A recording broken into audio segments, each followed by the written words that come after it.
أولا السلام عليكم ورحمة الله وبركاته. مقعي ولقمان halkaad iga daawanaysaana waa Luqmaan jiibka soo dhawow. maanta waxaan reaction ka bixin doonaa maalintii noogu horeysay Sheekh Shatay xildhibaanka social media wadaadka social media horta dadkan wuxuu ka sheegay marka hore aan daawano marka xigtana isaga isku laabi doonaa si marada isaga saas uu laabi doonaa noo sii daawo la isla dhageysano gabadhii Samiixa qaliilahay ee waqtigeedu dhumay ee baraha bulshada ku dhuntay ee maanta inay guri yeelato ee mustaqbal yeelato inkirtay ee fariimaha gacalka iyo dadka ducaada ee wanaaga jecel inkirtay ee dhagahaas daarsatay ayuu inta meel u kireeyay ayuu u wax qurux badan ku tixay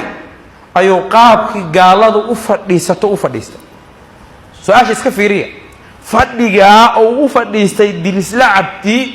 kow qaabka ay gaaladu u fadhiisato waay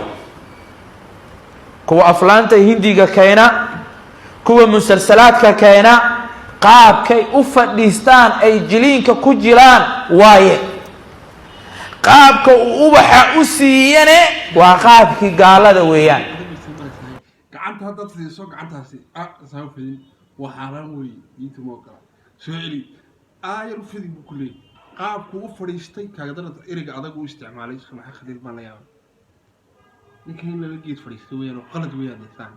wuxuu ku hadlay qofku aflagaada caadi ah sidoo kale wuxuu leeyahay diris qaabku u fadhiistay waa qaabka gaalada hay qaabku waxa ugu dhiibina iyana laftigeeda waa tii gaalada sheekhow adi su'aal ku weydiin sheekhow lakada dan istaafta maxaraan ba saal looba taabto adoo gamcaha tartiib u soo taabo kordhiya garka lama taabto saad garka u taabatay waxaan aw taabansa aayir taabo gacan kaliya ku taabo waa filmku soo wado waxyaabaha ka yaabay sheekh waxa kamid ah qofku wuxuu isticmaalaya waxyaabo aad u adag oo qofku bil aadanku ku yiraahday qalad u arkay social media wala wada jira wala iskarbaashaa wala ismeeraa laakiin qof inaad isaga si toos ah tagtaa waa qalad action kiisu deep wani diinta qaladka dadka wax ka faahfaahin hadaan imka action ka fariisto oo laba qof wada saaxiibo wada sheekaysto ama jacayl ka dhaxeeyay respect to screen qaab ay qofkan ku farqo qaab uu isoo qabo waxan kale isoo qabo magaca leh isku bad sheekh ciyaarta ka daa sheekhow shantaayo ciyaarta ka daaniyo noloshu inta maaha kulliga gal wastaad noqo digaag dhaqo oo gur